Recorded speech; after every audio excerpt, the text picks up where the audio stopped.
مولا تیرا ثانی نہیں سارے. اب ذرا اس پہ بھی غور فرما لیں کہ توکل ہے کیا. توکل کا معنی، توکل کا مفہوم کیا ہے، اس بات کو سمجھنا انتہائی ضروری اور لازمی ہے.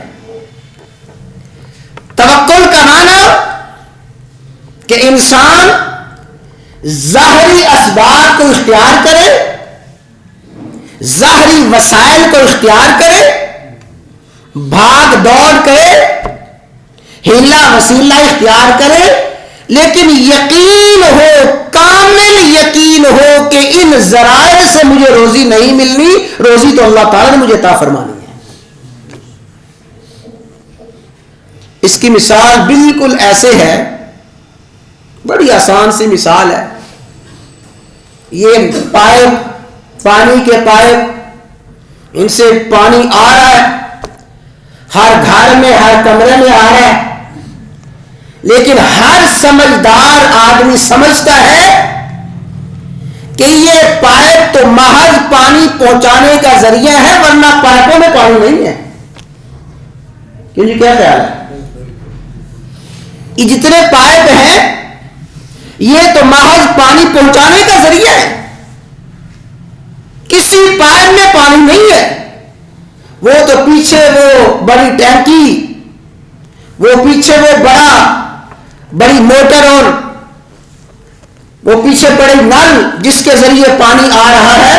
پانی تو وہاں سے آ رہا ہے، یہ پائپ ان میں پانی نہیں ہے، تو محض پانی پہنچانے کا ذریعہ اور واسطہ ہے. لیکن میرے بھائیوں، اللہ تعالی ہمیں اس بات کا یقین نصیب فرما دے. میں نے کہہ دیا، آپ نے سن لیا، بات تو بنتی ہے یقین کامل سے. جیسے کوئی سمجھدار آدمی ایک لمحے کے لیے ایسا نہیں کرے گا کہ اس نے نل کے پائپ کے آگے ٹوٹی لگائی اور ٹوٹی لگا کے پانی حاصل کیا، پھر اسی ٹوٹی کو کسی دوسری جگہ لے گیا.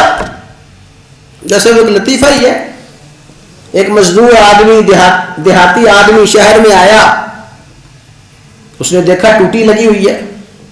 اس نے کہا واہ واہ، یہ تو بڑا اچھا سسٹم ہے، ہم تو اپنے گاؤں میں نلکا چلا کے تھک جاتے ہیں، گھڑے بھر کے لاتے ہیں، تھک جاتے ہیں. اس نے ٹوٹی خریدی اور بڑا شوق اور ذوق دل میں لے ہوئے گاؤں میں گیا اور ایک دیوار میں جا کے ٹوٹی لگا دی. اب وہ ٹوٹی کو کھول رہا، اس میں سے پانی آ نہیں رہا. اس میں سے پانی کہاں سے آئے گا؟ وہ ٹوٹی میں کوئی پانی نہیں ہے میرے بھائی، اس پائپ میں، اس نل میں کوئی پانی نہیں ہے.